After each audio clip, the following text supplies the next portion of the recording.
wasn't Vicky. No matter how hard I tried to blame her. Please.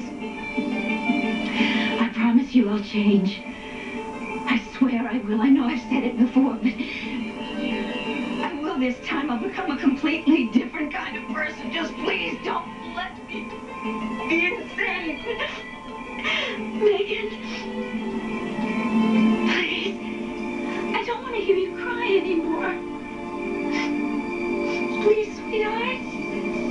You've got to stop haunting me.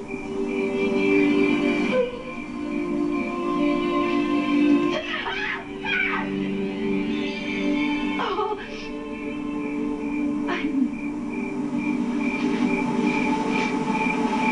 I am so sorry. Please forgive me. No, I'm fine.